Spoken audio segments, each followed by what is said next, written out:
Hello and welcome to the show. I'm Martin Willis, your host, and we have the premier, who I think I consider the premier Canadian UFO researcher, Chris Rutkowski, on this evening. This third time he's been on the show. I always love our conversations.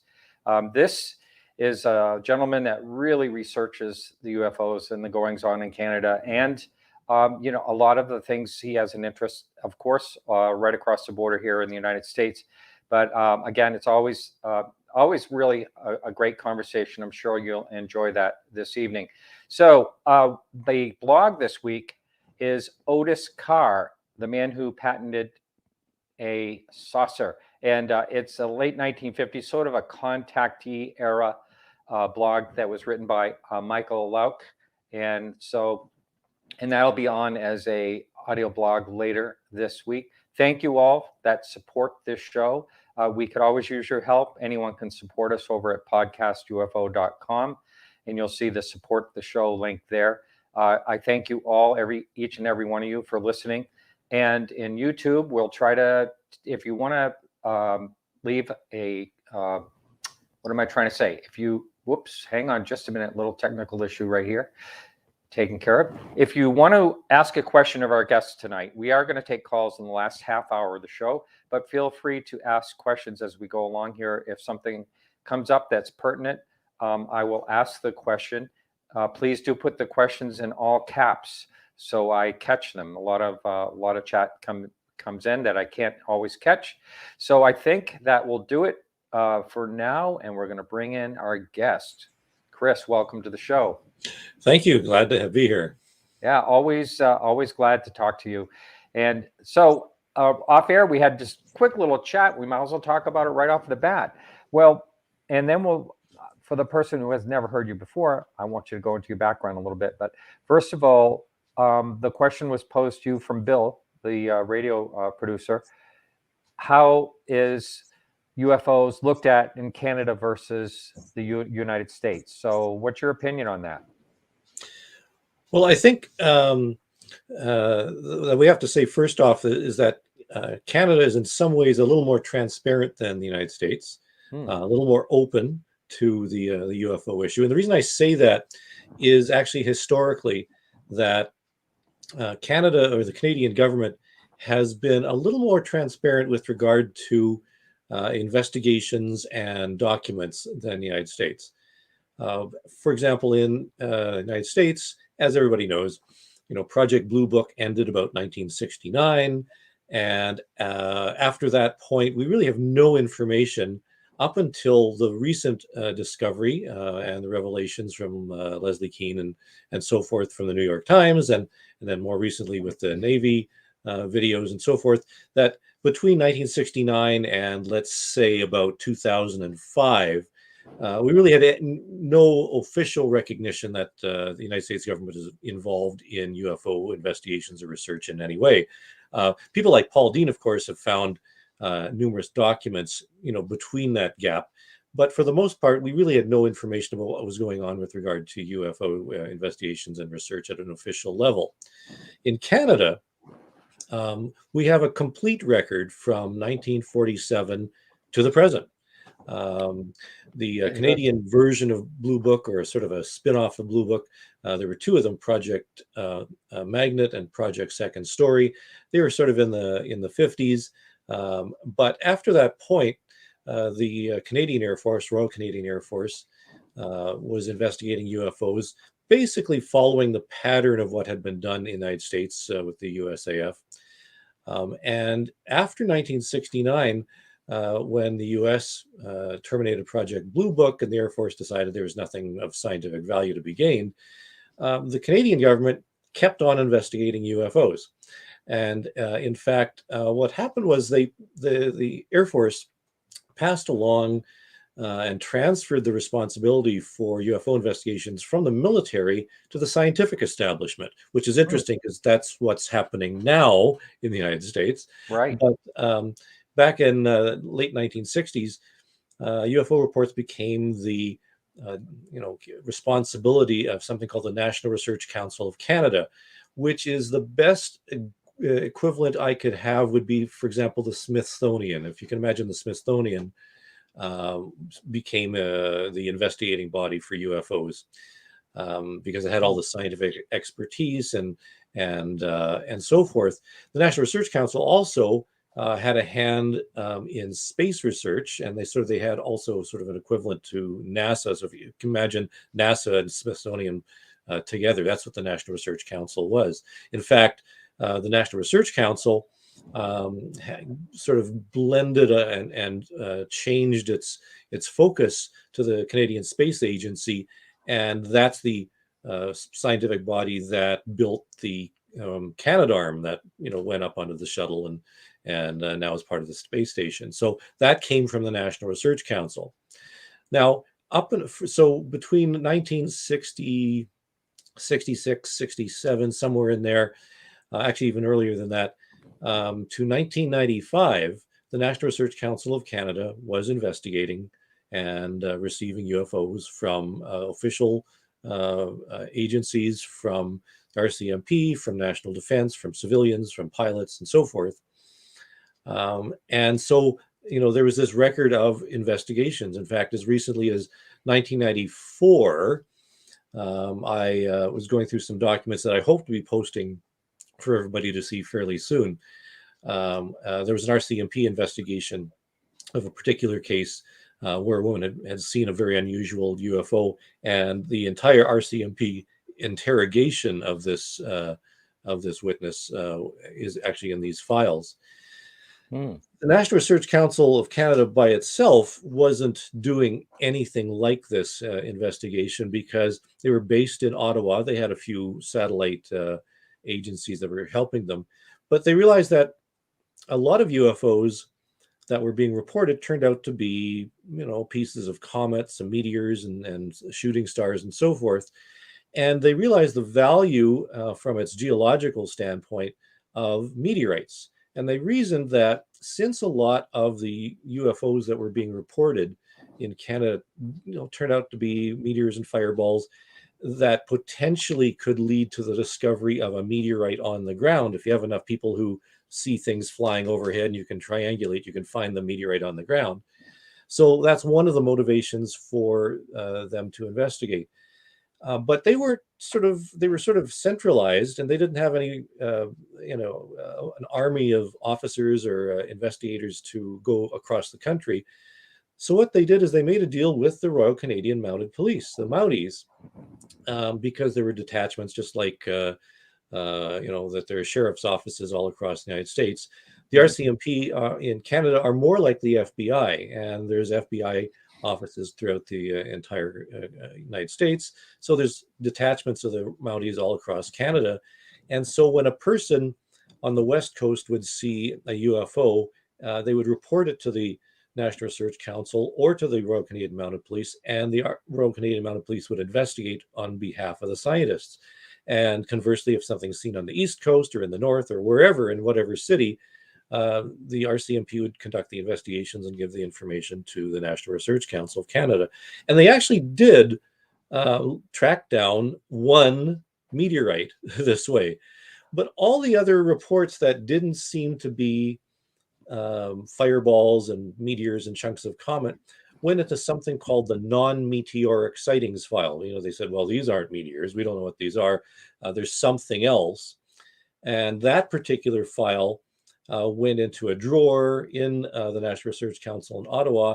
And every year, every calendar year, they would gather all those up and ship them off to the Canadian National Archives, now called Libraries and Archives Canada, where they were made available to the public. So the Canadian public had full access to all the UFO reports made in that year by going down to the National Archives of Canada in Ottawa. And I went down there many times. I, got my library card. I had to register and fill out a whole bunch of forms. But I was in Ottawa, and I would go into the archives because I was visiting my astronomy colleagues at the National Research Council of Canada. And I would look through the UFO files. And sometimes I would actually just go right to the National Research Council itself and look in the non-meteoric files, because they were in an office that was associated with some of my colleagues in in astronomy, and I would look through the current year's files as well. So we have this complete record of all the UFOs that were being reported, which is not what was going on in the United States. I mean, certainly civilian investigators were compiling these, but these were the ones that are being reported by the police themselves, pilots, as well as the civilians from a variety of locations, and coordinated it all into the same place.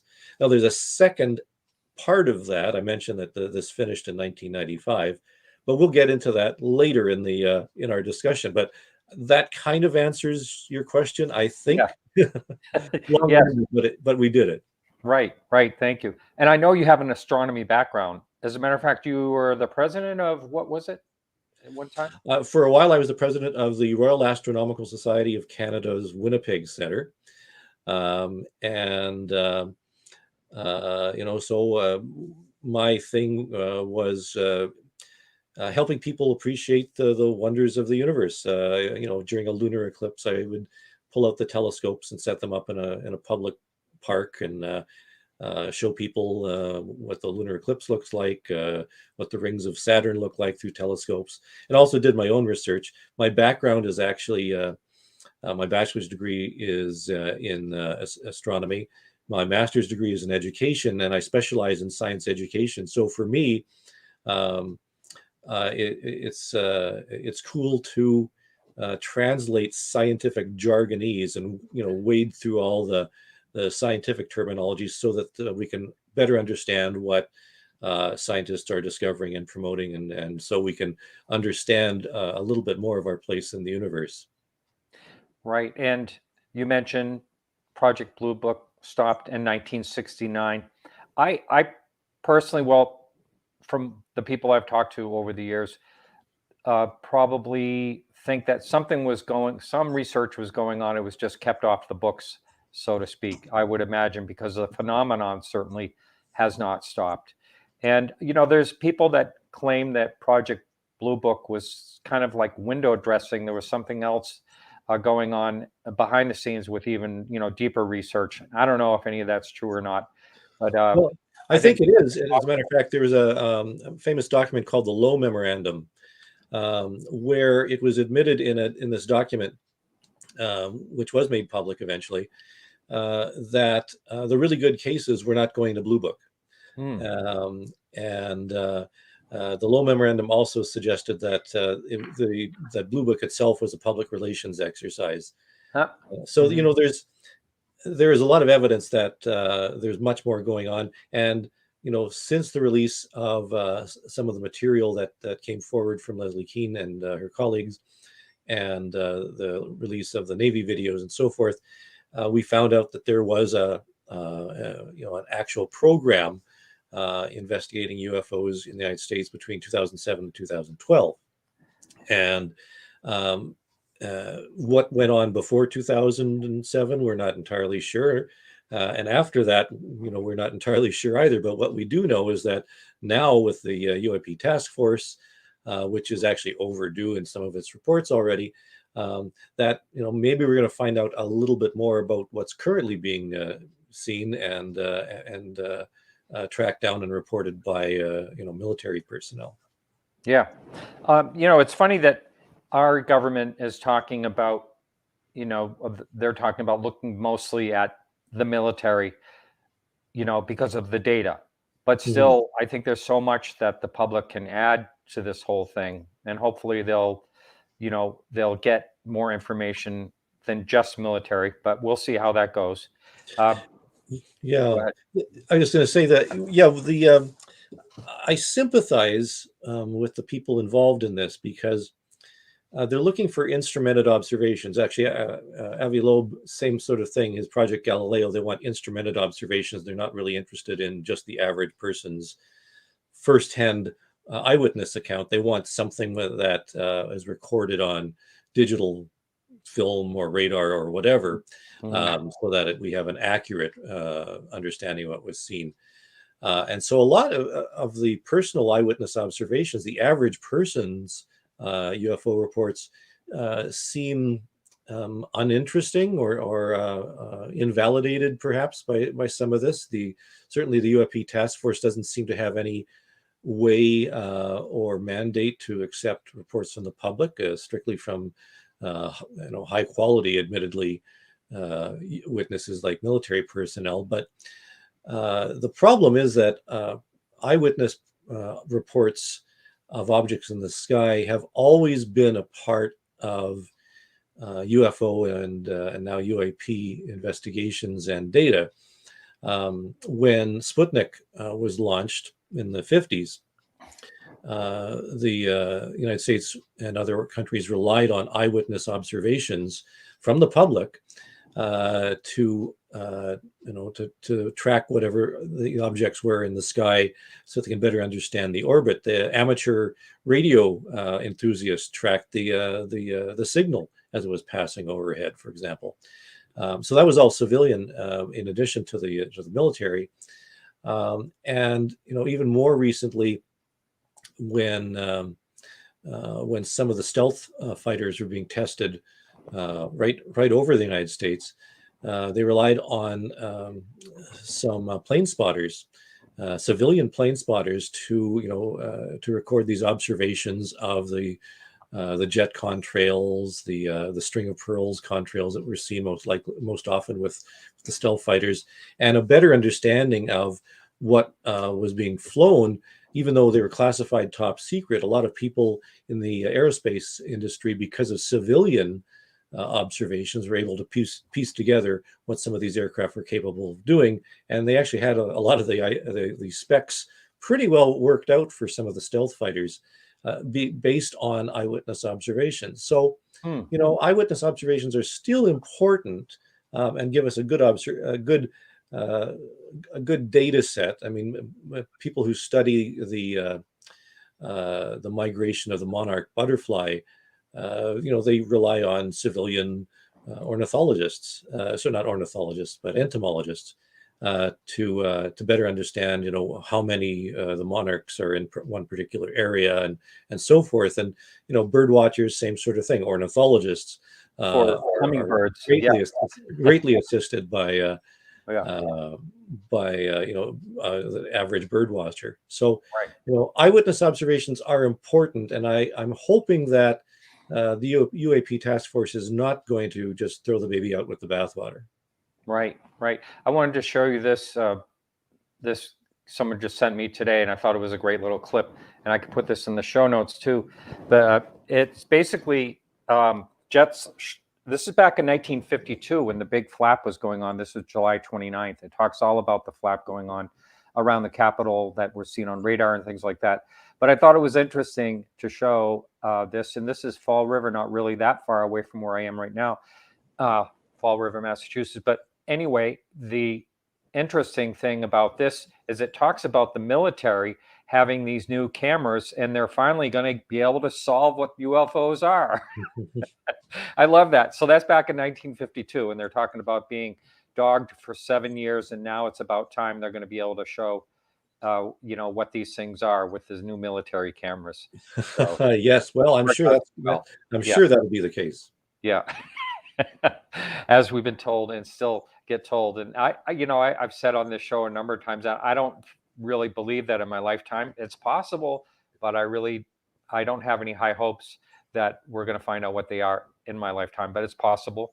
Mm-hmm. It's very possible. But I think there'll be more questions, is what I think it'll be, the more we look into it.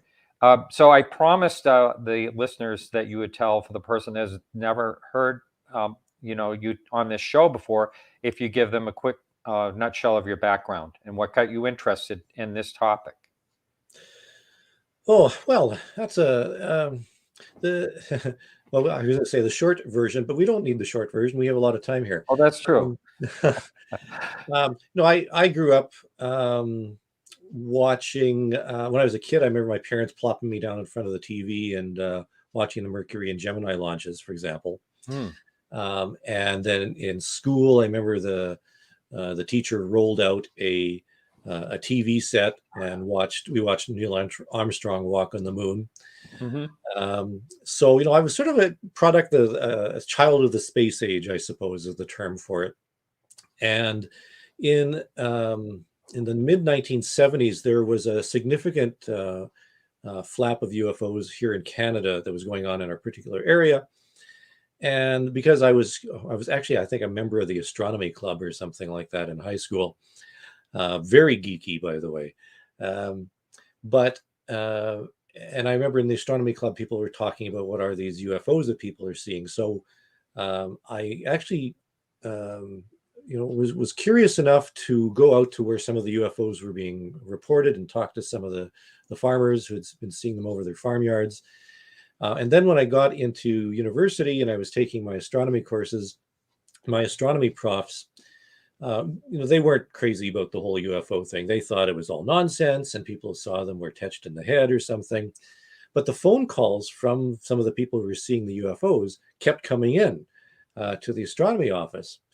And my profs are getting a little ticked off at this because, it's not something they're interested in. They want to focus on the serious research, And I happened to be in one of my prof's offices when a phone call came in, and he was all miffed about it. And I said, why don't you just let me take the phone calls? On my little carrel where I'm studying is right around the corner from your office. The next time a call comes in, just let me know and I'll take the call and I'll talk to it because I wanted to get on the prof's good side. Well, I started talking with more people who had seen UFOs. I went out into the countryside, visiting people in their homes. And for the most part, I could explain most of the UFO reports that were coming in. A lot were stars and planets and some aircraft and so forth and satellites. But there is, some that I didn't know what those were. And that was curious. And so I took it upon it myself as a scientific curiosity, a puzzle that had to be solved. But I needed more data, so I began investigating and talking to more and more people. And somewhere about, I think it was several months later, there was it used to be a departmental meeting in the physics department, which is where astronomy was at the time. And every Friday afternoon, I think it was Fridays. Anyways, every once in a while, they had a departmental meeting in the boardroom, and somebody with some interesting research, could present it. And usually it was one of the profs. And somebody canceled, and my prof asked me, would you want to just tell people about the UFOs that you've heard about? And I said, sure, which is very unusual to have an undergraduate student giving a presentation at a graduate level. But I said, okay.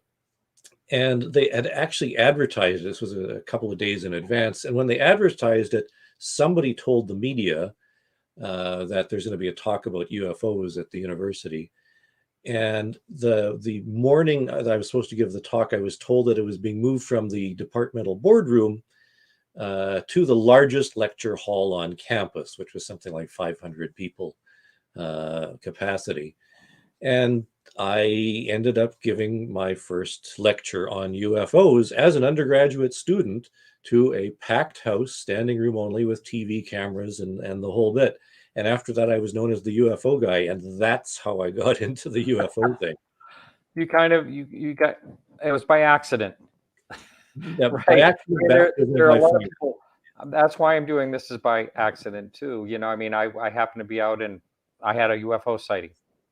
I just happened to be out in a certain place at a certain time, and that's why I'm here. Really, it's someone has a question. I think what this person, and please do put the questions in caps from now on. So this the person was out in the backyard looking and saw stars in a succession of lights traveling in a straight line, same speed, each blinked out and turned back on. Would that be Starlink? That sure sounds like Starlink. Yeah, they've ramped up the number now, and I'm not even sure how many they have now, but we're talking, they hope to get eventually 10 or 20,000 of these things up there. So that'll be fun, huh? UFO reporting every 5 minutes, and muddying up the real ones can be stealth now with all those. But yeah, it's actually starting to be a concern for astrophotographers who are doing some deep sky photography. That if you just might get it all timed wrong, where you'll get a satellite trail right through your beautiful photo of the Orion Nebula or something like that. Oh no, yeah, that could very well happen. I have to tell you, what year did you say that there was a flap there? That was 1975. I'm not sure exactly when, but it was sometimes in the 70s or early 80s. This is a story that a friend of mine told me in Montreal.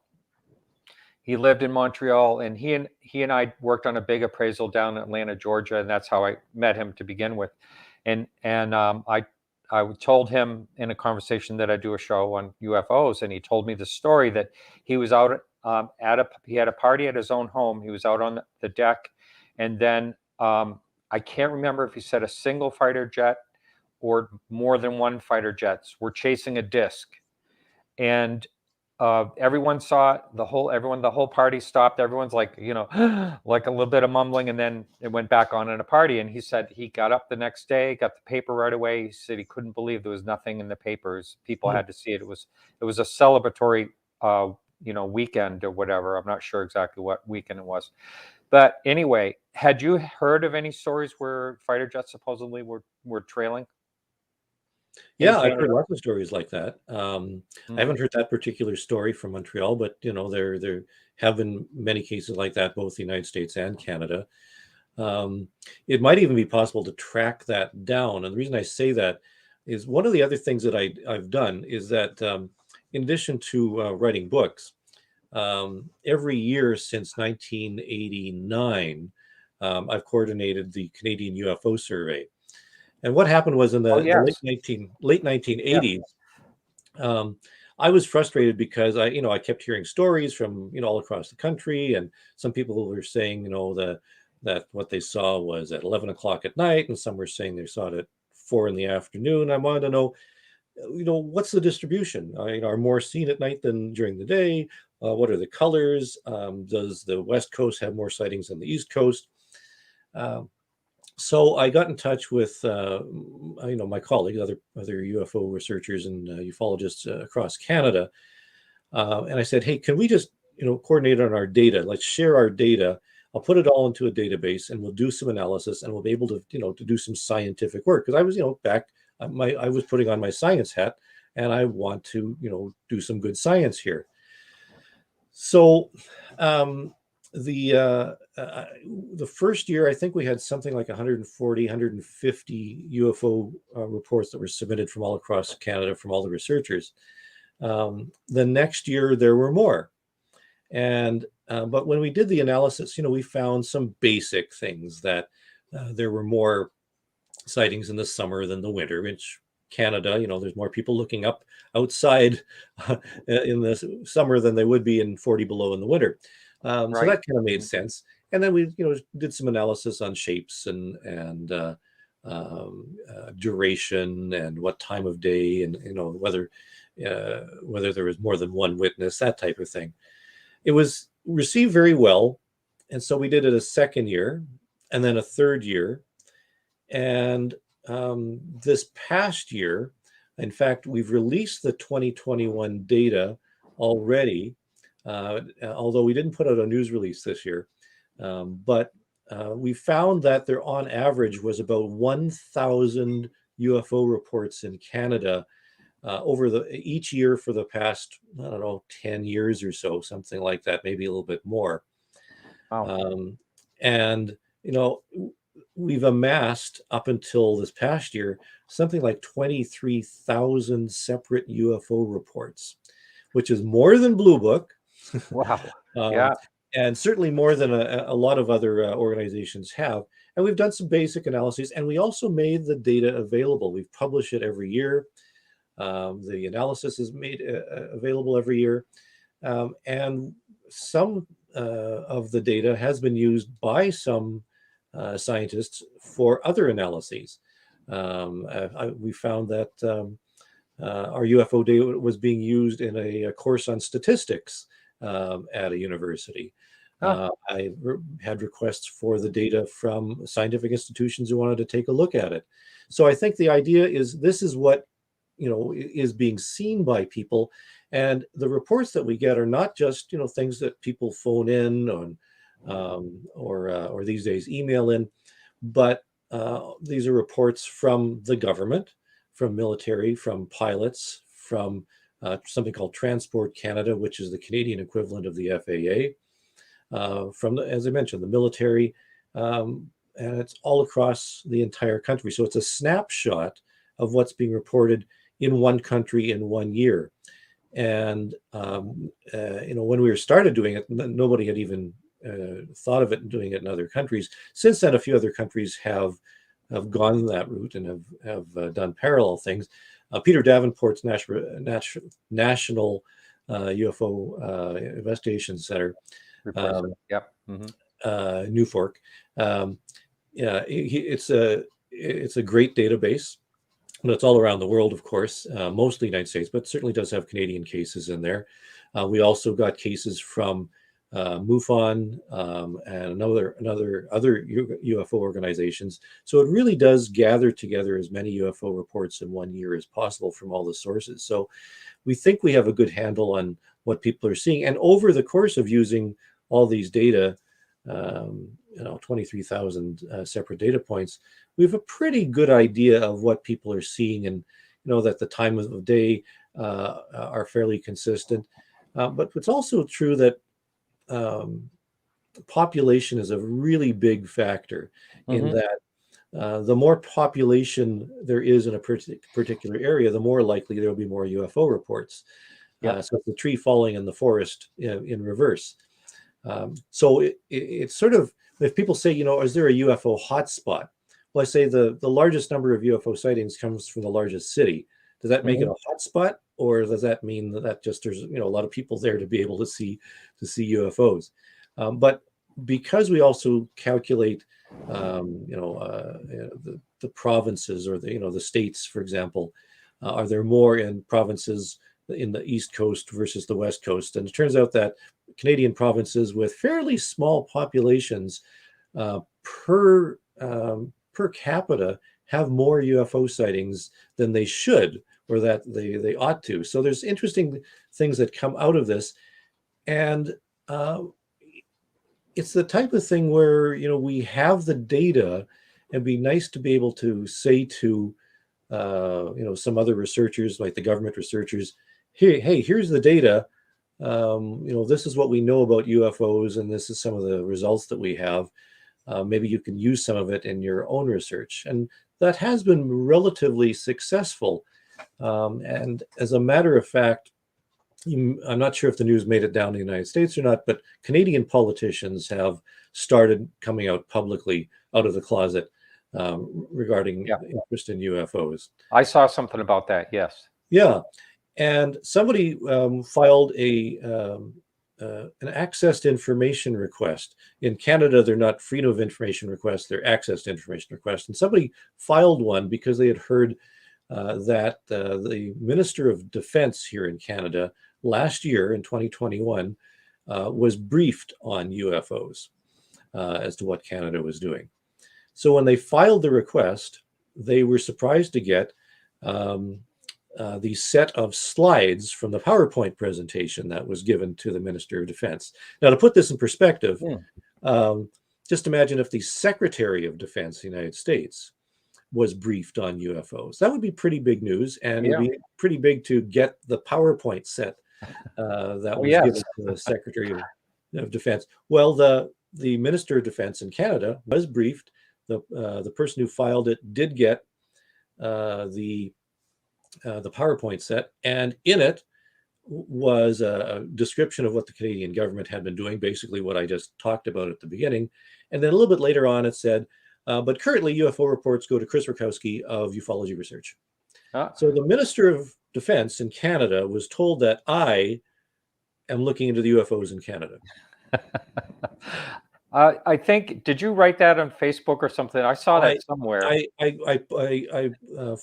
added to it. Somebody else had posted about it, but I had to respond to it. And it's true. I mean, I'm the Fox Mulder. There's no question. So the resemblance is very striking. I know you. That's right. People Who's Scully? No. So this report that you put out every year, where can someone find that, and what type? I remember when it came out. I remember one of the times anyway, don't remember the way the time flies by, if it was last year or this year, but what time of year should they look for that, and where do they find it? Normally, we try to get it out March or April. This year, because of the pandemic and a few other things, we didn't get it out until May. But it's at survey.canadianUFOreport.com. Oh, wait, I have to make a correction. We switched our internet provider. Okay, And this is what we'll do. If you would, when the show's over, please email that to me, and I'll put it in the text below, and I'll also put it in the show notes for the audio listener. Yeah, we had to change the URL because the provider changed it. So, but actually, survey.canadianUFOreport.com actually does get you to the original survey page. So the previous ones are in there, but the most recent one is at a different site. But you can find our data there. Yeah, yeah. And I read somewhere, now I don't know if it was this year from last year or not, but it said something like there was a big increase in reports. Was that last year, or was that the year before? Well, that's curious. It was the year before. It turns out that in 2020, when we started compiling the UFO reports, actually even before we were compiling it, during the midst of the pandemic, during the first set of lockdowns, we noticed we were getting more UFO reports and more were being filed. And I thought that was a little strange. And when we finally did the analysis, because we have to get the entire year and then we take a few months to work on it. So in the early 2021, we found that the number of reports for 2020 were significantly higher than 2019. In fact, of the order of 30, 40, 50%, depending on the month. So it's very significantly higher. I mentioned that we have somewhere around 1,000 cases per year. So I think in 2020, I think we were up to 1,500 or 1,400, something like that. So it was quite significant.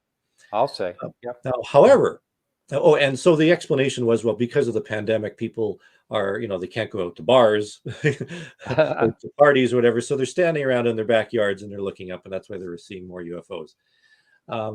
Well, the trouble is that in 2021, the lockdowns were still in effect in a lot of places, but the number of UFO reports plummeted. In fact, I think it was the almost the one of the lowest rates of UFO reports on record during the 30 years. I think we were down to like 700 reports, which I think was probably the lowest in at least 20 years, 15 to 20 years or so, something like that. And so if the explanation for the increase in 2020 was because of the pandemic, well, the pandemic was still, early in 2021, we were still in the midst of the pandemic with a lot of lockdowns.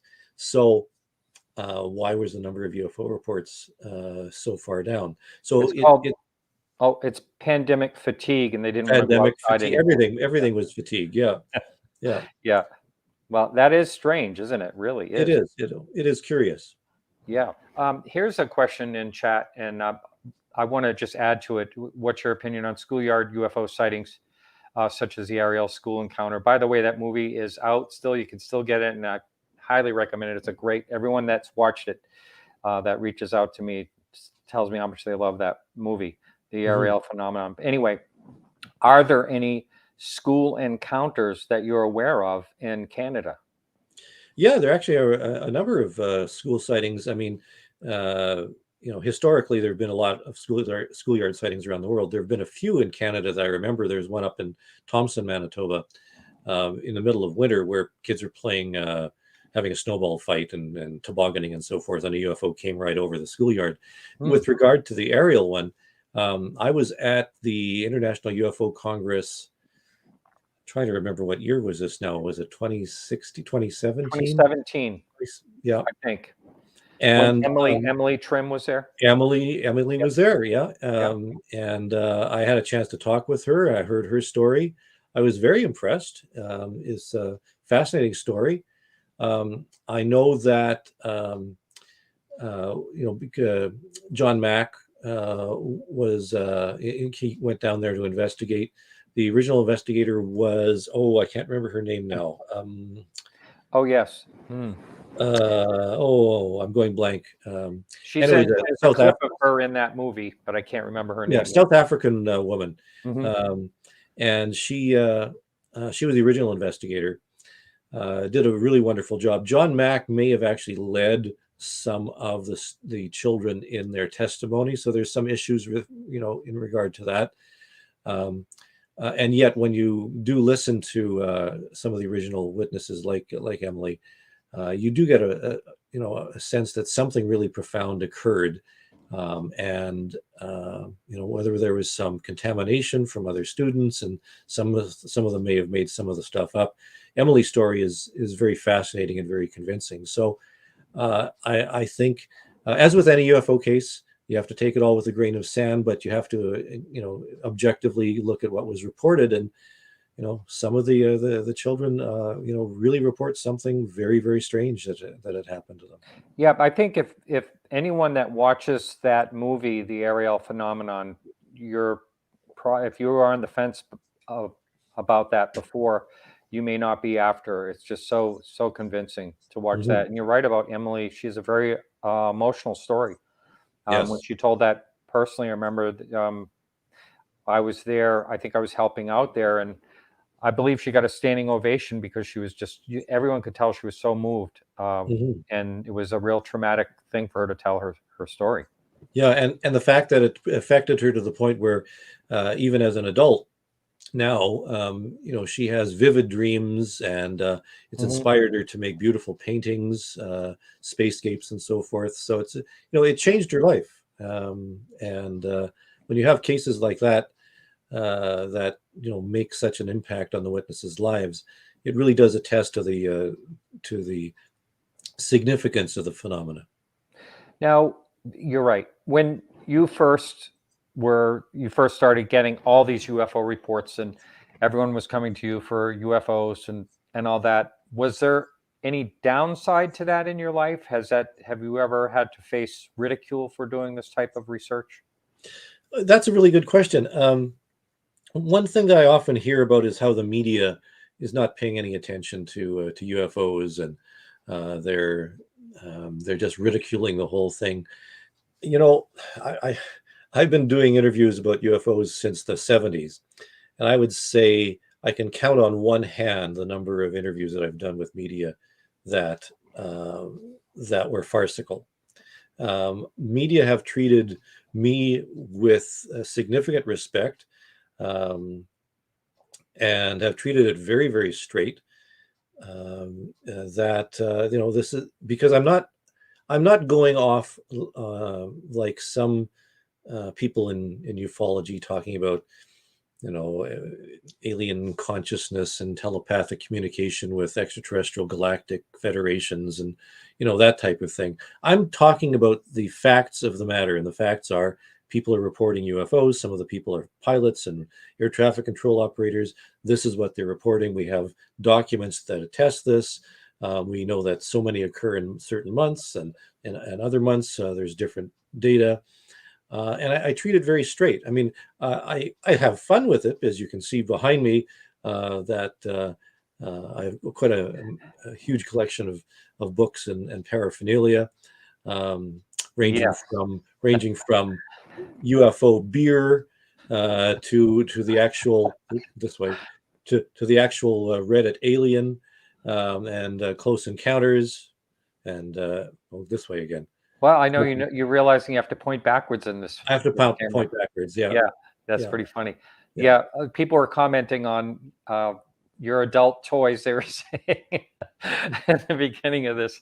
But yeah, like Alejandro Rojas, he has a lot of stuff like that too. Yeah, and Philip actually, I've given some stuff to Philip Mantle. I shipped some stuff off to him. He has a huge, immense collection, and I've actually started scaling down my collection. In fact, you can't see most of the bookcases in this office are empty now, because I've actually begun donating all my files on UFO reports and my books to an archives. An archives at the University of Manitoba asked me one day if I would be interested in donating some of my papers and materials regarding UFOs for preservation. And I thought about it, and I thought, well, yeah, not a bad idea, because at least I know they're going to go somewhere, and that other researchers will be able to use the material. And at this point, I've shipped all the books except up to, I think, the letter S are in archives now. And as far as my UFO files, all of the 23,000 UFO files are now actually in the archives. And there's a slow process to digitize them. Actually, I've been having some assistance in digitizing selected years and selected material. And I actually had hoped by today to have a link for people to look at some of the digitized files. Hasn't happened yet, unfortunately. But the idea is to make it all available. And That's great. This is something that has been started. People are probably aware that Stanton Friedman, after his passing, his family donated his materials to the province of New Brunswick's archives, which is being administered by the university, but it's part of the government. So Stanton's files on the United States government investigations to UFOs is now being looked after by the Canadian government. Perfect. If you can imagine that. Yeah. And there's been a few other good collections that have been made available as well. I think that's great. Dave Marler has set it up so all of his collection, his beautiful archives are all going to go to a university as well. Yeah, I just heard that recently. Yep. And everything will be taken care of. It'll all be in archival materials, climate controlled. I'm not sure. Most people don't have that type of access to that type of equipment, where we're in a home or something like this. Yeah, I mean, even the archives that mine have been donated to, same sort of thing, climate controlled, white gloves to handle things and so forth. So it's going to be good.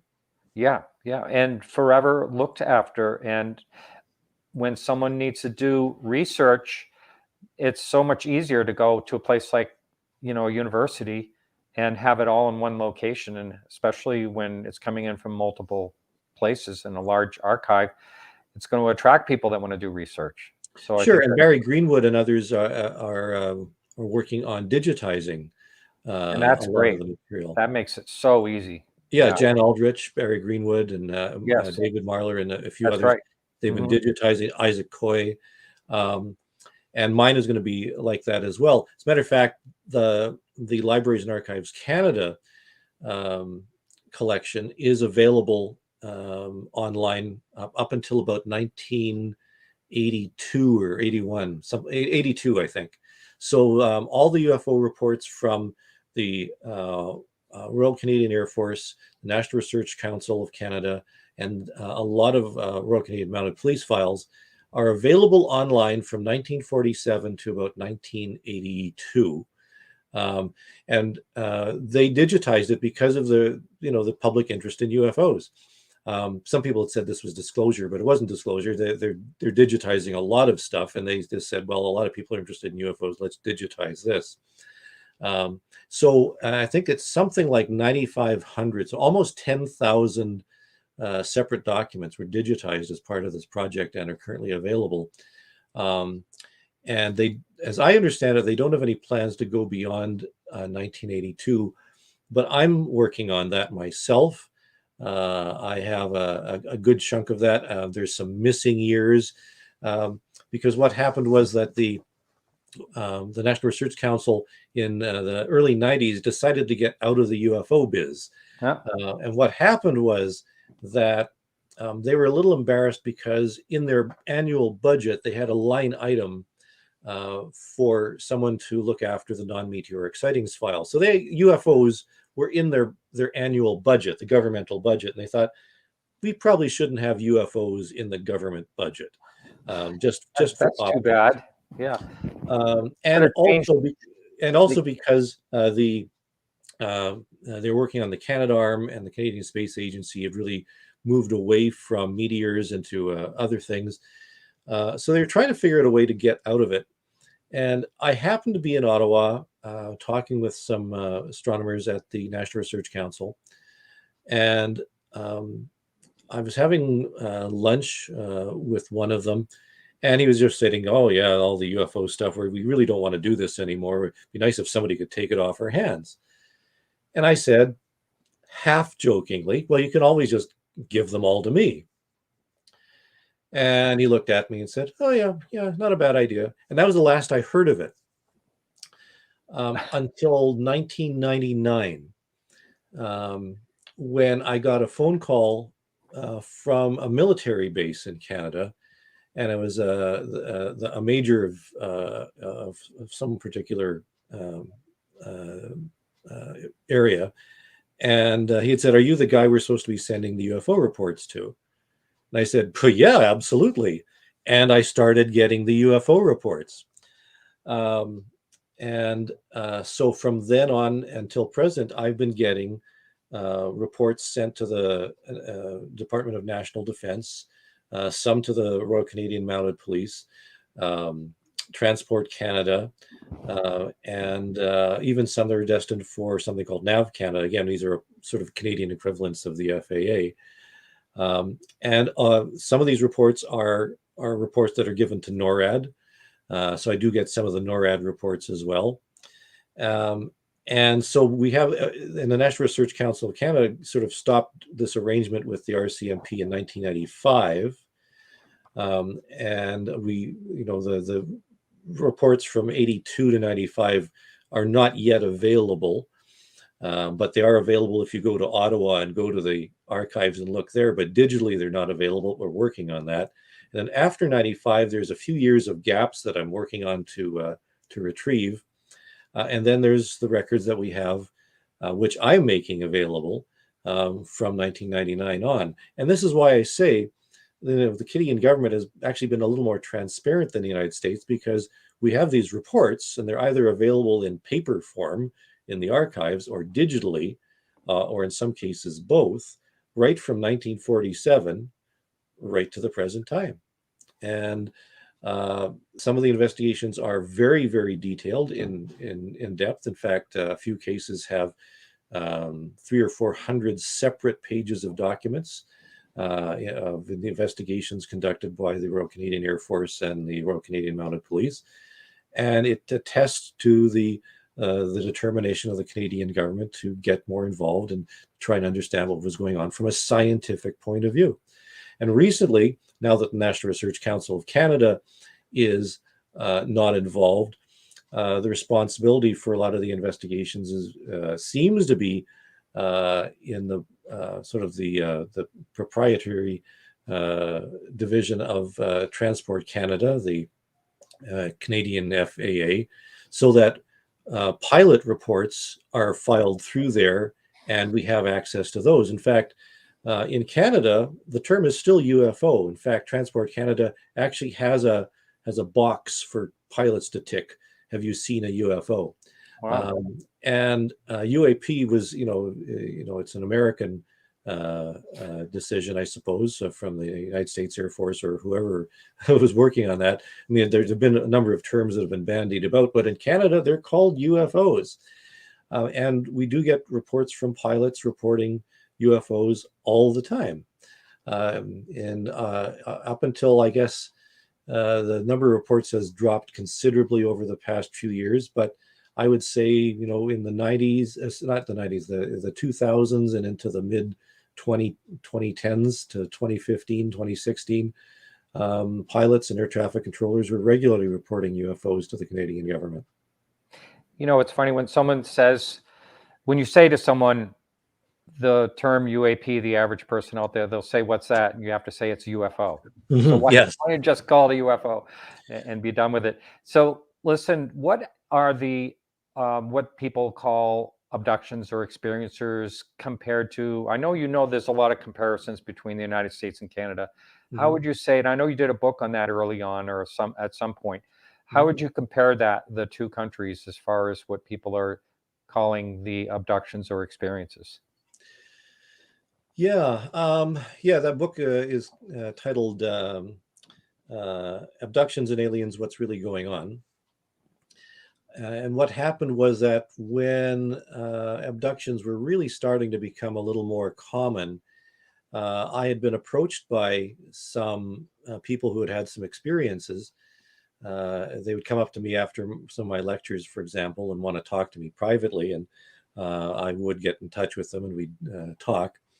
And I had started working with a clinical psychologist who specialized in doing hypnotherapy, and from a professional level, to try and better understand what some of the people were experiencing.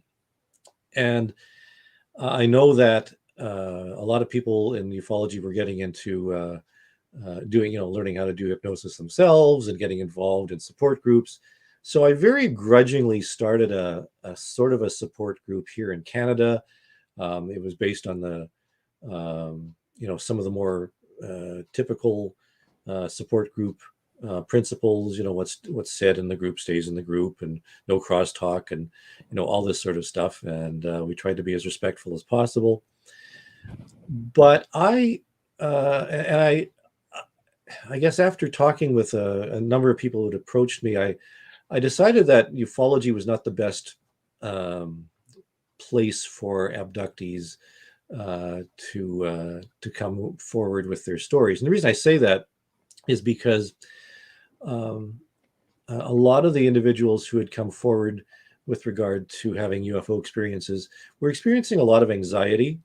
They're experiencing some trauma. Their lives were very disrupted. And it's sort of my view was, do no harm, sort of the physician's mentality that I thought that the clinical psychologist would be better to deal with people's experiences, especially some were having such terrible anxiety, they actually attempted suicide. And that's way out of ufology. I don't care how good of a therapist you are. I mean, certainly some, Kathy Martin, for example, are prepared for it, but the average, abduction researcher is not, and the average ufologist is not. So I said, this is not where I should be working with this. So I, referred people to a clinical psychologist or to other therapists, and actually the support group, chugged on merrily without me, and was, doing rather well the last I heard. I don't know what's happened, come the pandemic, but I think the issue is, now that contactees are almost indistinguishable from abductees, and I mean, there's always been contactees since the 1950s.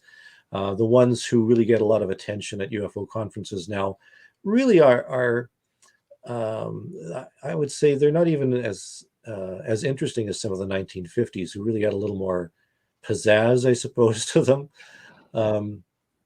But I haven't heard anything new in terms of contactees and abductees in terms of their story content since the 1950s. So I think it's a recurring phenomenon that needs to be addressed within ufology.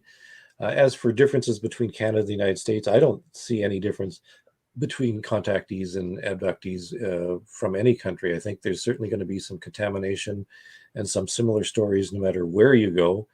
I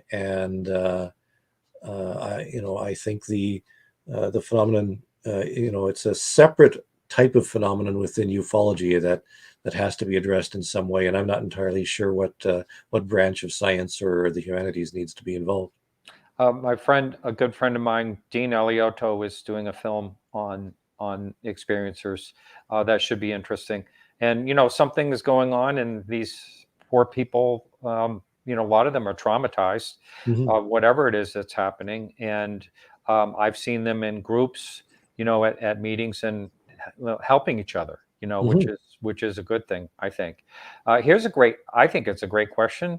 And from Mary Grace Kirby, what does Prime Minister Justin Trudeau think about UFOs? And you can actually call it UFOs in that country. Yeah, exactly. Yeah. Does he ever talk about it? Has he ever mentioned it that you know of? As far as I'm aware, Trudeau has never talked about UFOs. However, two of his ministers of defense are obviously involved at this point. The Harjit Sajjan, who was the Minister of Defense who got the briefing on UFOs,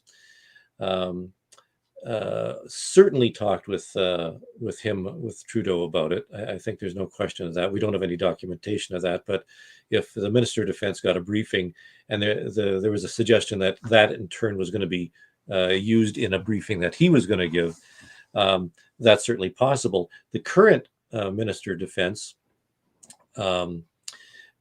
probably does know, because anything that the previous minister would have been briefed on would be part of a package for the incoming Minister of Defense. So I suspect that those two would know. Also, through my own research, I found that UFOs have been mentioned in the House of Commons in Parliament. It would be the equivalent of a House of UFOs being talked about on the floor of Congress.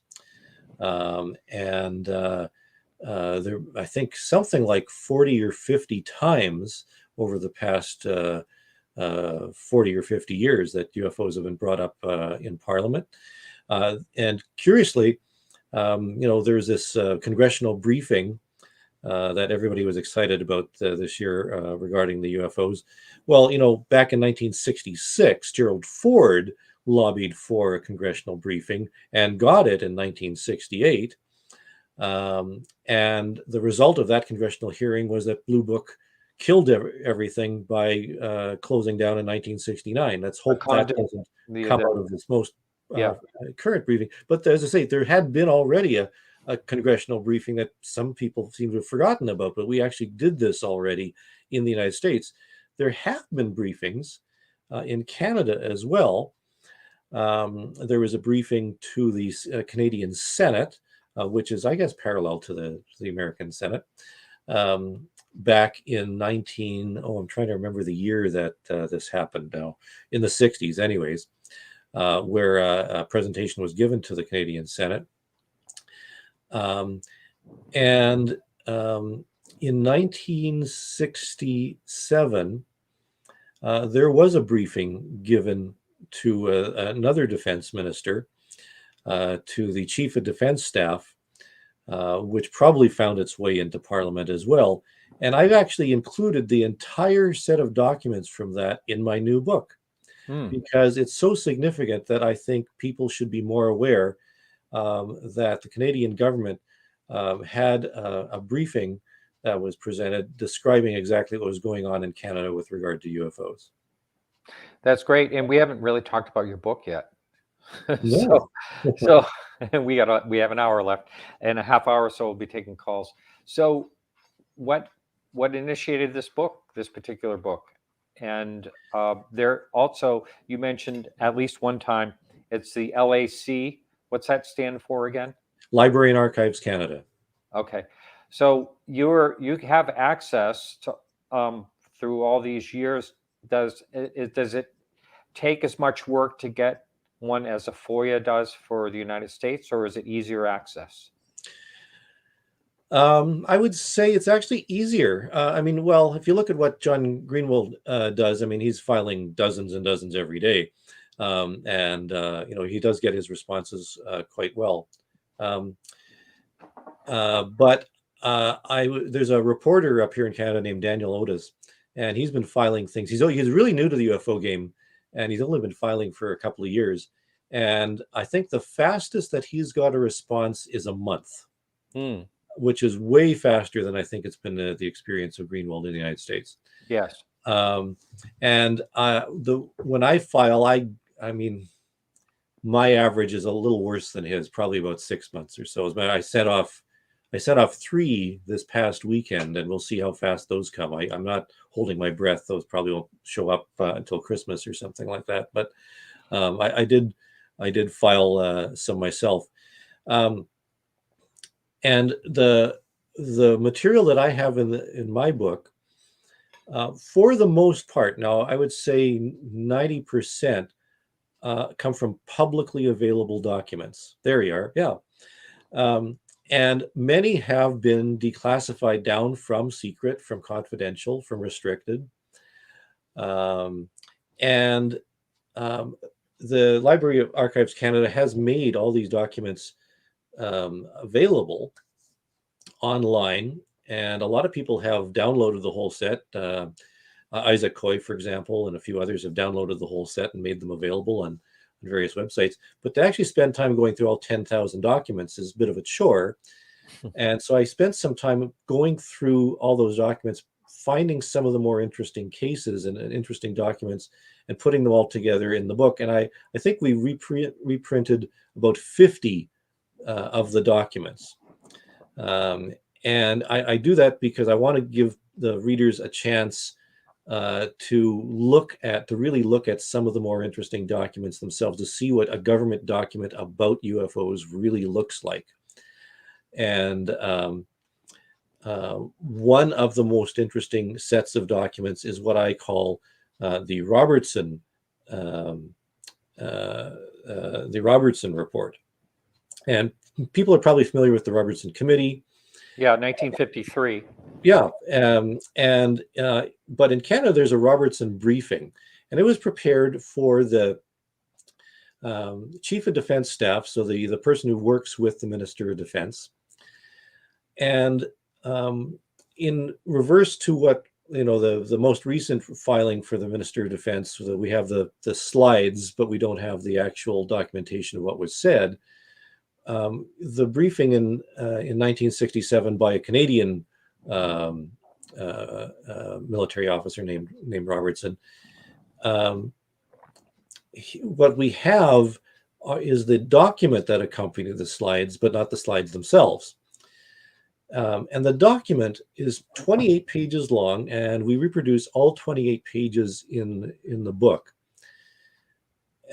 Because it's so amazing that this report goes into detail describing 6 cases that the Minister of Defense or the Department of Defense says they're not explainable. As a matter of fact, some of the cases, there's actually a line in there that says neither the Royal Canadian Mounted Police nor National Defense can explain this particular case. And when you've got cases like that, and they list them in some detail, and they do some analysis of some of the other cases describing the numbers and so forth, the National Defense and the Royal Canadian Mounted Police could not explain a number of the cases, and the top 6 are actually given in this briefing that was given to the Chief of Defense Staff and then parlayed to the Minister of Defense himself. It's remarkable, and it's a document that sort of negates what the Robertson Committee in the United States did about a little bit later, or a little bit earlier. So it's an amazing set of papers.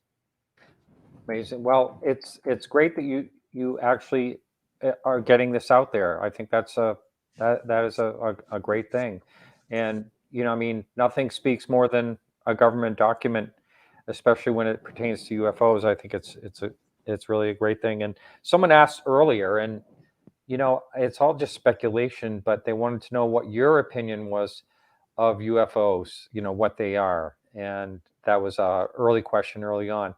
And do you think they're one thing? Do you think they're a bunch of things? Yeah, I think that it's not a single problem that we're dealing with. There's no question that most of the UFO reports that people make are, they either have explanations, or there's not enough information for an explanation, or there's possible explanations. In the Canadian UFO Survey, for example, we have those 4 categories. We have explained, unexplained, possible explanation, and insufficient information. And they're almost equal numbers, although the number of unexplained usually goes down when you look at instead of the overall picture over the years, down to every year, where we only have about 1 to 5% that remain unexplained, even after some ruling out of some possible explanations. And so I think the ones that are unexplained don't necessarily mean aliens from space. There's no question that some are going to be military operations. In fact, we can go back into some files and cases that had been unexplained at the time, with the revelation of documents describing some military maneuvers and so forth, can have explanations. So I think it's a constantly evolving thing. Having said that, my background in astronomy, allows me to confer with my colleagues, and our sun is a pretty average star, and there are stars that are much older and some that are much younger. And so we asked the question, suppose life evolved on a planet circling a star that has a bit of a jump on us, not just 100 years or 1,000 years, maybe 10,000, maybe 100,000, maybe 1,000,000 years. Would they be able to, figure out ways to not break the laws of physics, but perhaps bend the laws of physics and travel between the stars in ways that we can't even imagine? That's certainly possible. Don't have any physical evidence, any physical proof that's going on, but at the same time, it's a possibility that can't be ignored. In fact, I just saw the new trailer for the new Avatar movies, and I didn't know there was one coming out. yeah, Is there? there's 3 or 4 coming out, and Avatar is set on a moon of a planet that's circling, I think it's either Alpha or Beta Centauri, and that's those are the nearest stars to Earth. And there is some speculation that there are planets circling those stars, and it's certainly possible that there could be an Earth-like planet, Earth-like moon circling those planets. So, Avatar is sort of the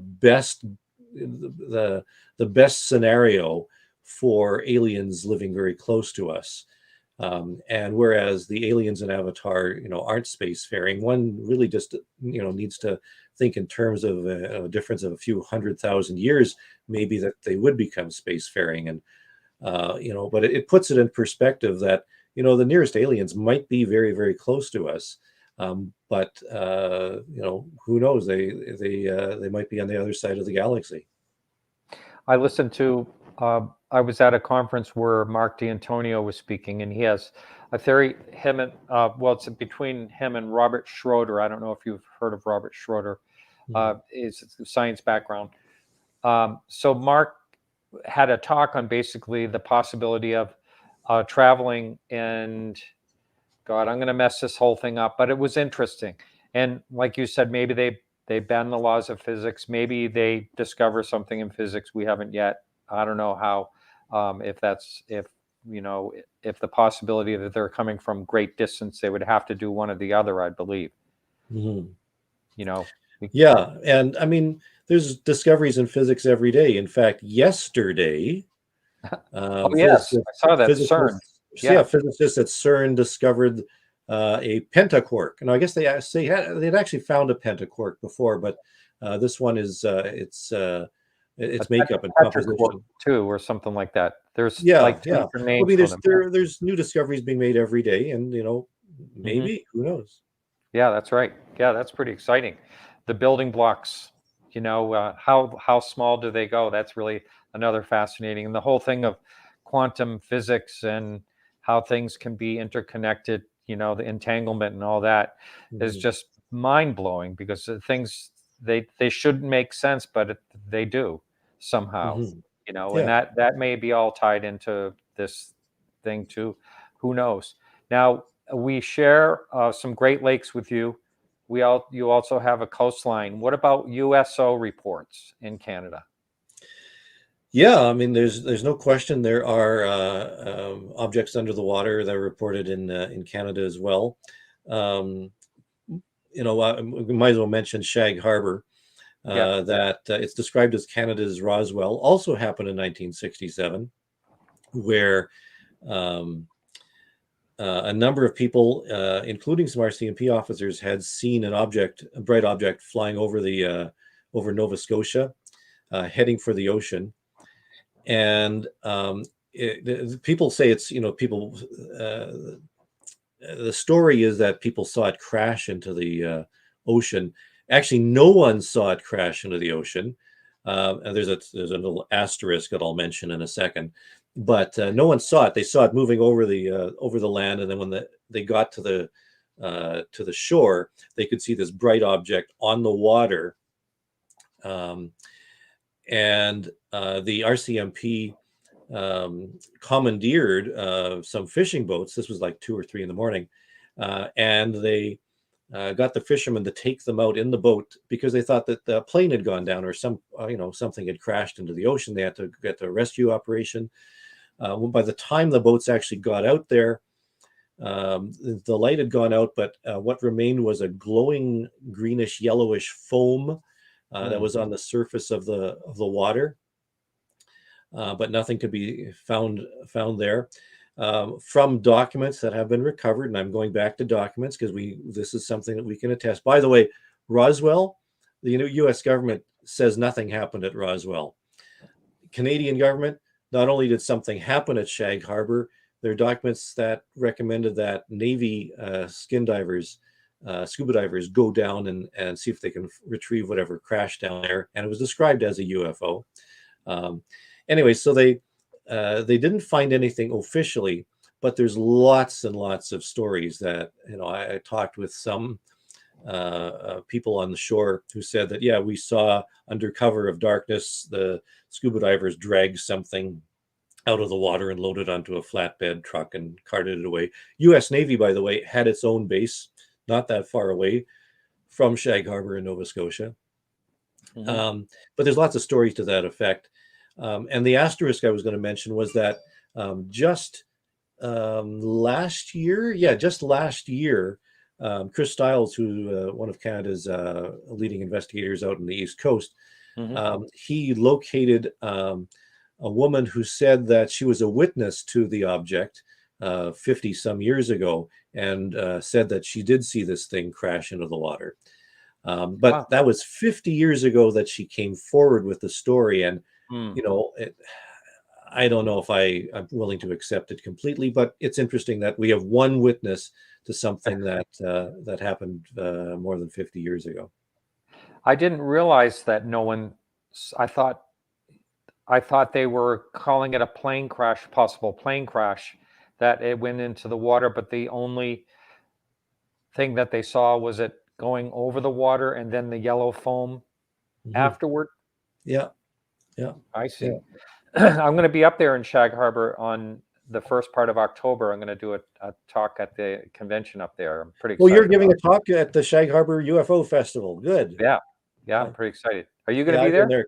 I've been there a couple of times. You'll enjoy your time. Well, I drove there from Maine. It's the last time I'll ever do that again, because you go way up and then down. I stopped and saw Stan Friedman, but you go way, way up and then way, way down. And it's right off Maine, just a very short, by boat, it's by ferry, it's very short, but I made the mistake of doing the 16-hour drive to get there. Yeah. In fact, even if you're in Nova Scotia, a lot of people have heard of Halifax as the capital of Nova Scotia. Yeah. It's a 4-hour drive from the capital of Halifax, the nearest place you can fly into. And it's, yeah, it's not fun. So there was I'm not talking about Falcon Lake, but there was another UFO that I remember Jordan Bonaparte did a show on it, on nighttime podcast, and it was about a mounted police officer looking at it through his telescope or binoculars. Are you familiar with that one? He had it in sight for quite a while, I think. Yeah, that goes back a while as well. It was a RCMP officer who was on shore. Now, was it Prince Edward Island or was it New Brunswick? I think it was actually New Brunswick. My memory's patchy right now. But yeah, he had watched it through binoculars. And I have to mention the other thing about the Canadian government is not only does the Canadian government admit that UFOs are in its, they've been interested in UFOs. And that they've investigated, where there's lots of documentation and a lot of agencies have been involved. The Royal Canadian Mint has actually struck coins depicting some of the most famous UFO cases in Canada. Right. So the government of Canada recognizes a handful of UFO cases as being of significant historical and national interest. That's one of them, the one of this RCMP officer. Shag Harbor is another. Falcon Lake, which we haven't got to yet. And there's a case in Montreal that also, and these are actually silver coins, Yes. legal tender. And I don't think the U.S. Mint has commemorated UFOs. No, not yet. But the Canadian government is UAP, excuse me, it's UAP here. UAP. Oh, okay. Yes, that's right. Yeah. Yeah. So the Canadian government has done that as well. And this one of the RCMP officer is certainly one of the more interesting ones. And the thing about these coins, they glow in the dark. Perfect. Yeah. And they're just delightful. Radioactive. James Blackwood, I believe. Let me just see. Yes. Because James Blackwood, because he's now known as the Raccoon Whisperer. Did you hear about that? He was originally known as the Raccoon Whisperer, but now So you can see that on YouTube. He has all these raccoons come to his house and he feeds them. It's a riot. So, but he had quite the story. That was quite a traumatic sighting, I believe, for him at the time. And he described it so well. I believe there was a tail. This thing had a tail. It was a strange object, if I remember right. Now, I heard Jordan's podcast probably 6 years ago, so I don't remember it in detail. Mm-hmm. But I thought it was I have a problem with it. With that particular case. And the problem I have is he watched it through binoculars. Yeah. And it was very low on the horizon, close to the surface of the ocean. And he watched it for several hours. And when I hear somebody watching a UFO through binoculars for a considerable length of time, the first thing I think of is a star or planet. And he was watching straight east over the ocean, and the atmospheric distortion over the ocean is very, very significant. Sure. So I'm not calling him a liar. There's no question he saw something. Mm-hmm. I suspect that what he saw has an explanation, but nevertheless, it made a profound impact on him. And it occurred at a time when there were, other people who had reported seeing some UFOs as well. So that I think contributed to his fascination and his determination to look at what he was looking at. But there's some red flags there with me. If I remember right, though, he described in pretty good detail this like an object. I thought he said there were lights on it, but maybe I'm. Again, there's no question there were, but I mean, again, he was looking at it through binoculars, and I think I asked the question at one point, when was the last time the binoculars were collimated? And apparently that was just a set of binoculars that had been kicking around, and nobody knew when the last time that they were adjusted. So as I say, I have some reservations about it, but he's a very, very good observer, and you'd think that he would know the difference between stars and planets and something else. Well, there's the controversy also about the UFO, the Turkey UFO, and you're familiar with that. Roger Lear was there. Yes. And that could have been they think could have been a camera anomaly. Supposedly, they're used more than just one camera, so I'm not sure about that. And that is some pretty spooky images that came out of those that filming. I don't know. You have looked into it, so I have, and I'd rather save it for another show. Okay. I think I'm reading between the lines, but yeah, okay, that's fine. And I was asked about that on someone else's show, and I mentioned that I thought it might have been a camera thing, but not sure. The call number is up. That's 855-472-5483. Bill is standing by, so if you'd like to call in and ask our guest a question. So what else can we learn about your book?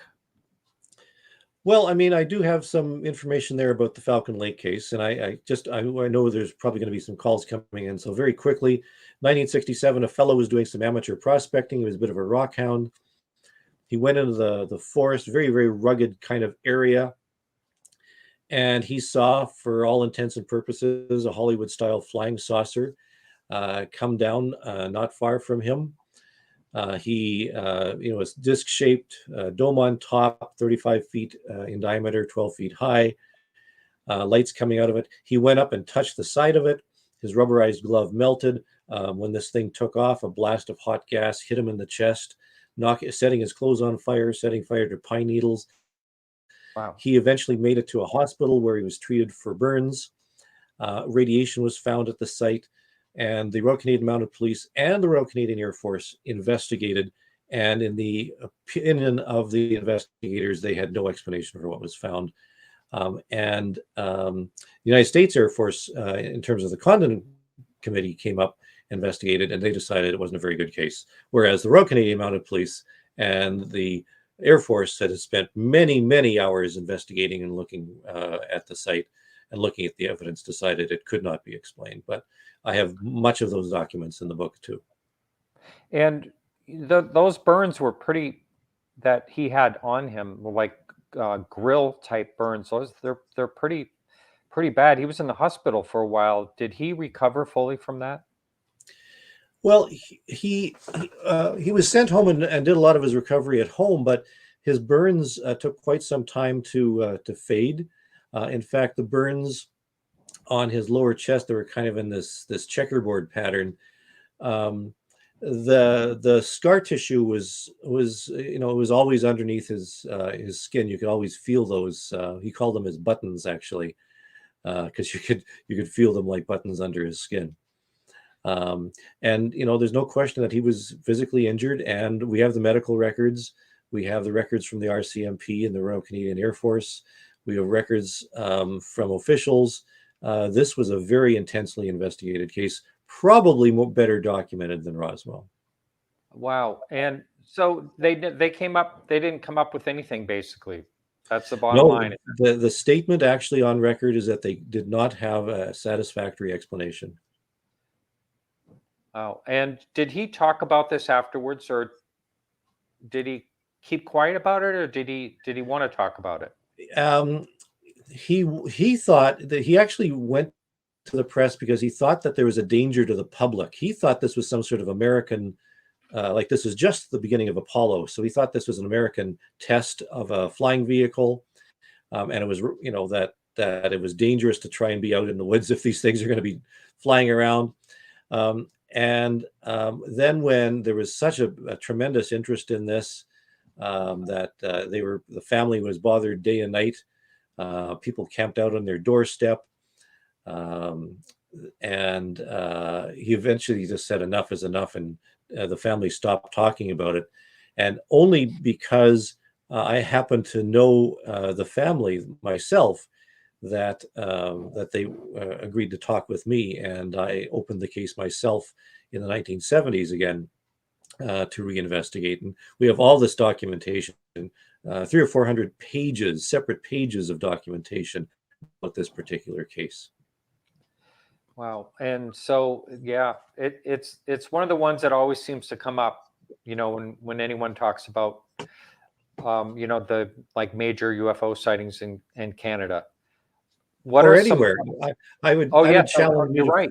Yeah, I would challenge you to find another case that has 3 or 4 pages of government documents documenting the case, physical injury to the witness available to talk to the media, the site is accessible, physical evidence found, radioactive material found at the site. You name it. You give me another case that's documented like that. And what was the radioactivity level? Was it a very high level, unusually high? As a matter of fact, and we have the documentation of this, that the radiation was so high that the government considered closing the area to the public. Wow. And can you remind me what year this was? Pardon me? Can you remind me the year, please, and what this was? 1967. Was that 57 with a 5 or No, 67? 67, 1967. Okay, because I was just trying to think. The only other one you hear about, like Burns, a known sighting is the Cash Landrum case, Mhm. like that, in the United States. And, there is speculation that that would have been some type of an experimental vehicle. But Yeah, in this case, yeah. and was that ever something that was ever thought of in this particular case? That was sometime after that, but yeah, their Right. parallels have been mentioned. But as terms of government documentation, up until the point where Betty and her friend, tried to get legal documents regarding what had happened, the government documentation is certainly nowhere near significant. Wow. So again, the lines are open. I'm surprised there's no calls. And that number is 855-472-5483. Feel free to call in with your questions. And I just want to see if there's anything else here in the chat. What are some of the other ones you talk about in your book? Well, I also talk about the largest piece of UFO ever found. Oh in Canada. Boy, I'm excited to hear about that. Yeah. Well, there's this big interest right now in metamaterials and, Yes. the pieces of UFO. And there's a big debate as to, where these things come from. And most of the pieces are fairly tiny. Yes. The one that people mostly see on photos is a layered thing about that big. And the argument is that, that was created using a technique that didn't exist at the time it was found or something like that. You may hear discussions about the Ubatuba fragment, which the history of that is such as it doesn't seem to be actually connected with any UFO case. There was an anonymous letter that was sent that was received that supposedly talked about it. And so, to connect to say that that's proof that it was recovered from a UFO is kind of dubious. So there's a lot of this stuff that of cases that seem to be of questionable origin, but supposedly come from a UFO. Well, back in the early 1960s, a large piece of metal was found just on the shore of the Ottawa River in Canada. And the suggestion was that it came from a UFO, a crashed UFO. It was a ton of metal. And I'm just not just using hyperbole. It was a ton of metal.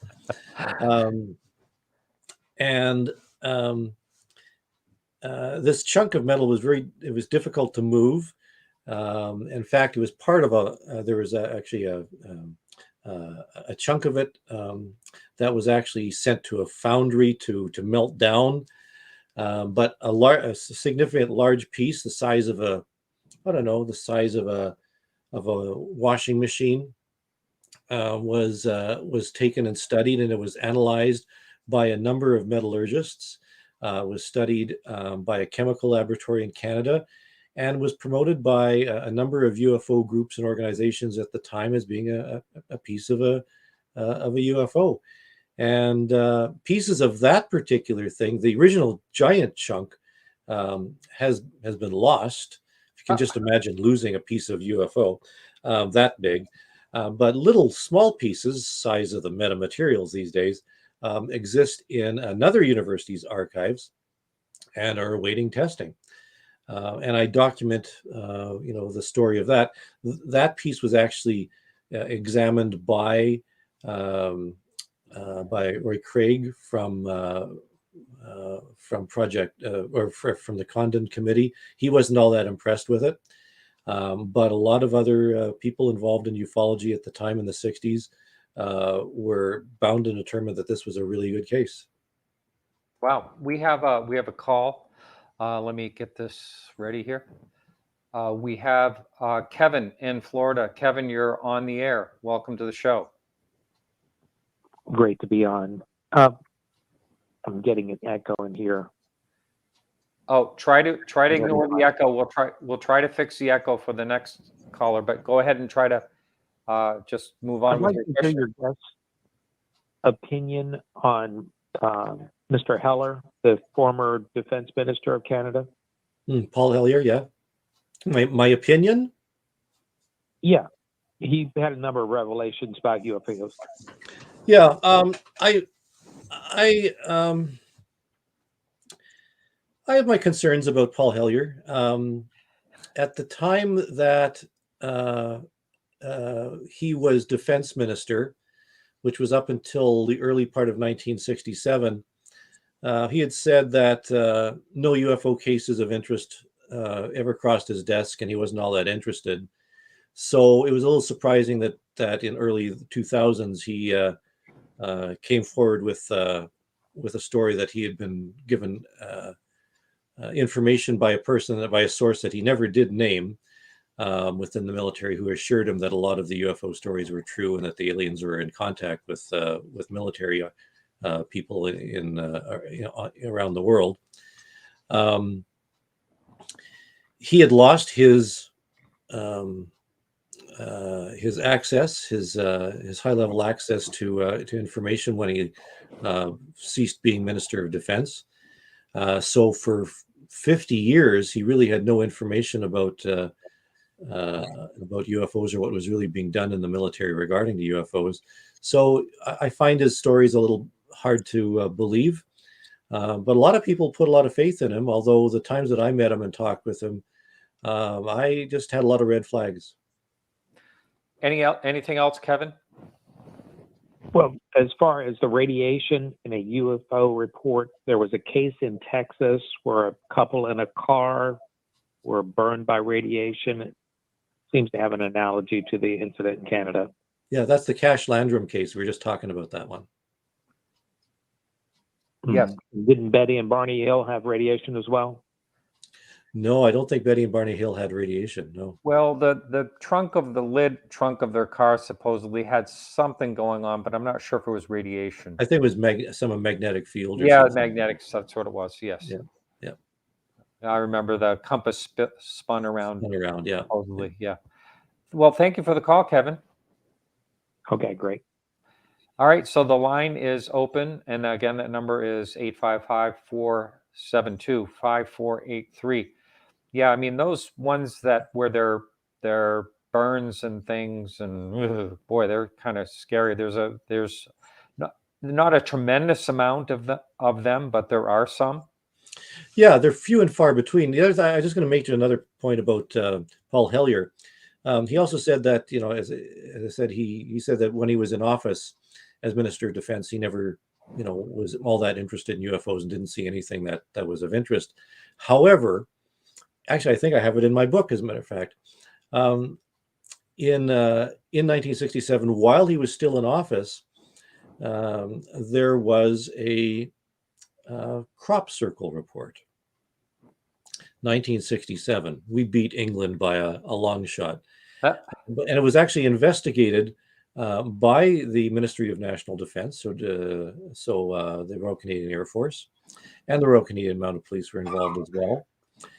And we found the actual report from the Department of National Defense on an investigation of a crop circle in Canada in 1967. So crop circles are documented by the military. Here you go. And what's interesting is that there's also a document on file that says there was a ministerial inquiry requested about this particular case, about the crop circle in Canada.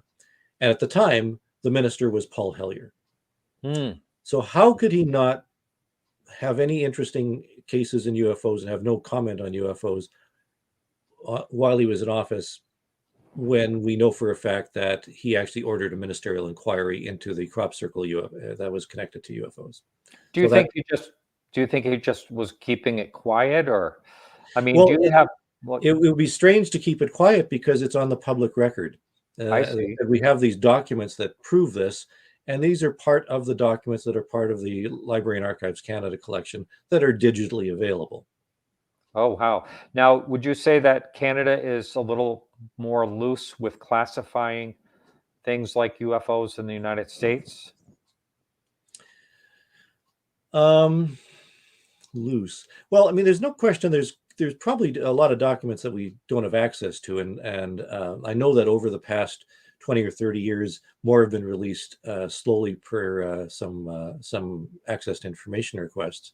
In fact, access to information requests are being undertaken all the time, and that's how we found out about this briefing for the current minister, or the then current minister of defense. So things are being classified, but with requests, the restrictions are being released, and more information is coming forward. I mentioned that in this briefing, somebody had filed an access information request to this Minister of Defense, and they found, this comment that Chris Rutkowski was the one receiving the UFO reports. There was a little blank spot on that particular slide, and so somebody else filed an access to information request to find out what was in that blank spot that had been deleted out of that particular slide. And in the second access to information request, they got through the classification to find out that it was a picture of me. Oh, wow. How about that? So the access information, when you file for that, can anyone file? Do you have to be a Canadian citizen? Because I believe you talked about Paul Dean, who lives in Australia, and he's been getting FOIAs from the United States. Yeah, I think that anyone can file from any country. I think there are restrictions on some documents that you have to be a Canadian citizen to file for some of them, but I don't know which ones. And is it as much of a job as it is for Freedom of Information Act, as far as the forms to fill out and the accuracy and all that? Yeah, you have to be very, very specific. When I was going through, sort of just like the FOIAs, the ATIs, there's a list of successful and unsuccessful requests that you can look up. And there was one request I saw. There was a request for all the documents relating to UFOs in a particular government department, and they found 0 documents on this particular one anyways. And I was looking at it and thinking, I actually have documents from this particular department about UFOs. So they obviously worded it wrong somehow, because I've seen others where they do, they say all documents, all correspondence, all memos, all interviews, all, and you have to list all the different departments. So it could have been, they just missed the right wording. And that's what John Greenwald goes through all the time. He finds out that he has to go through a specific wording, and you have to parse it exactly. And the semantics really does matter. I know he's been doing it for so many years. It's quite amazing. They probably say, "Oh, it's him again." I think they do. I think they do. Tens of thousands of documents, from him. What a great job he's done under that. The whole thing, getting that information out there. And his website is amazing. How many people go on there a day? It's crazy. So good for him for doing that. And what about your blog site? How do people? I think I have that linked in your show. My bio. blog is uforum.blogspot.com, UFORUM. I've had that going for many, many years. And I take the opportunity to not just comment on current ufology, but I publish documents on it, so that if people want to see some interesting stories, I will often publish details of the UFO cases that we receive, and some of them are quite fascinating to read.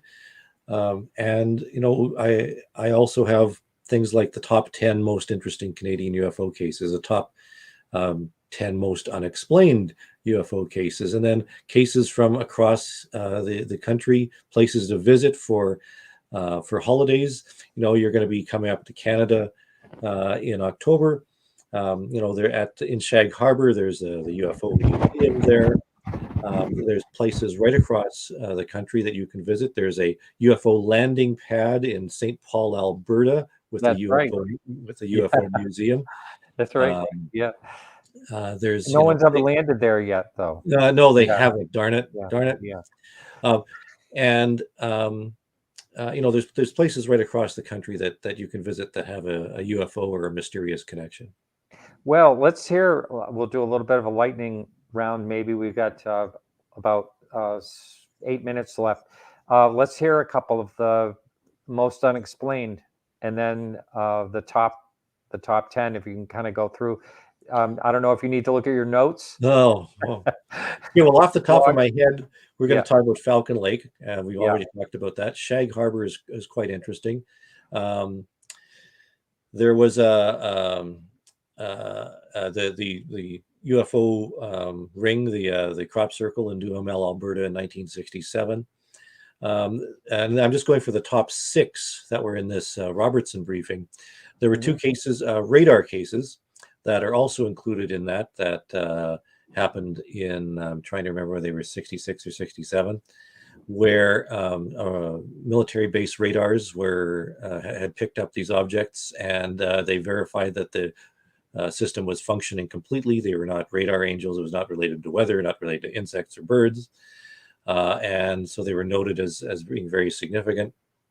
There was a photographic case in Calgary, sorry, not in Calgary, but west of Calgary, Alberta, where a disc was seen moving in the sky. 2 photographs were taken. The case was investigated by the Canadian Air Force and RCMP, and also this was also included in Condon, where the photos seemed to be bona fide and there was no immediate explanation. There were cases out in British Columbia. Fascinating case that a film was actually made about it, called Spaceman, where a fellow named Granger Taylor was really interested in UFOs to the point where he built kind of a model of a UFO in his backyard, and Oh, it yeah. was actually quite a large little Yeah. little camper, and he ended up living in it or Yeah. spending some time in it, and he was convinced that the aliens were contacting him and that they were going to be landing. One night he said goodbye to his family, left Yeah. a note behind that the aliens were going to be taking him, and he was never heard of again. That's right. Yeah, I Um, remember that story. yeah, Jeez.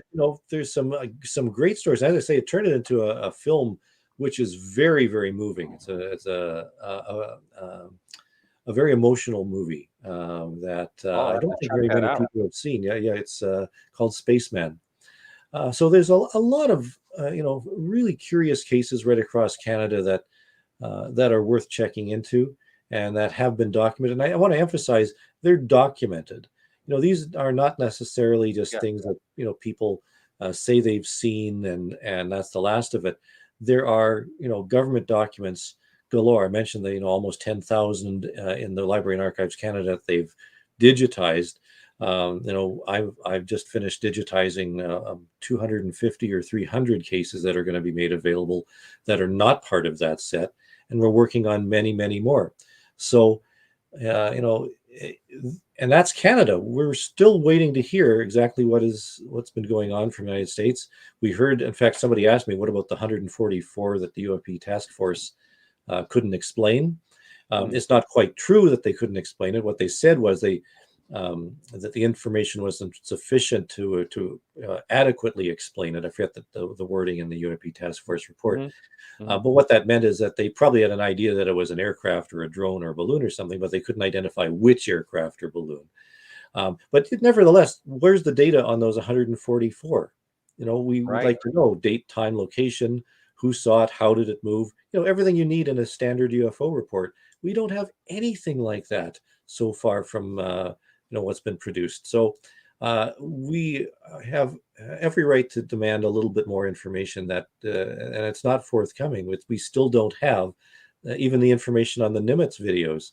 We know that Yeah. 2 of the videos from the Navy series are from the same event, from the same time. Why were they cut in half? What happened in between? what about some of the other data? We have the pilot audio, but doesn't seem to match what's being seen on the film. What is really going on? We want all the data. We want the information. That would be nice. Going back to the radar case back in 1967, I believe you said. Maybe I have the year wrong. I'm not sure. Yeah. But was that the one where it was at a very, very high speed, unexplainable speed? I think it was moving very fast. Yeah, I think it was. Yeah. Because if I remember right now, maybe way off, I remember hearing about this a long time ago, that it was a radar case and it was over 2,000 miles an hour in the 60s. Am I getting that? I'm trying to remember, off the top of my head, which, whether it was the 2,000 miles an hour or something like that. I'm fanning through my book right now trying to find the actual. So yeah, I'll put the picture of your book up one more time. So it's Canada's UFOs Declassified, and MJ Banias wrote the forward in that. Great guy. Whoops, yeah. What did I do? Unidentified radar returns. 6th of July, 1967. Unidentified radar target was tracked through 7 sweeps of the radar witnessed by 3 controllers and 2 technicians. Radar plots show that this target increased from a speed of 720 knots to 3,600 knots in 1 minute and 10 seconds. Yeah, so it was even faster than I thought. Yeah. And knots are that's about 4,000 miles an hour. That's the document. We actually have the document. Yeah, that's excellent. I love the document part of this whole thing. I'm going to have to get that book myself. So, Chris, as always, it's a great pleasure to speak with you. I've really, really enjoyed tonight, as I always have every time we talk. Thanks, Martin. I guess we've baffled everybody. That's why they have no questions. So. I guess so. So I hope to have you back on again, and good luck with this book. I hope it goes really well for you. Thank you. All right. Take care now. You too. Bye. Bye. All right, everyone. So thank you so much. And remember that the blog this week, again, it's by Michael Lauk instead of our usual from Charles. He's out west doing some research. This is Otis T. Carr, the man who patented saucers. And next week, we're back with Patrick Jackson from the UK. I can't remember what that discussion is going to be about, but I do believe it's going to be a great show, as we've been lucky to have some good ones this year. And I do appreciate everyone that follows the show and comes back every week. And it's been a real pleasure to do this. And I'm stalling time because I'm trying to get to the right screen here. All right, everyone. So we'll see you next week. And remember to keep your eyes to the sky.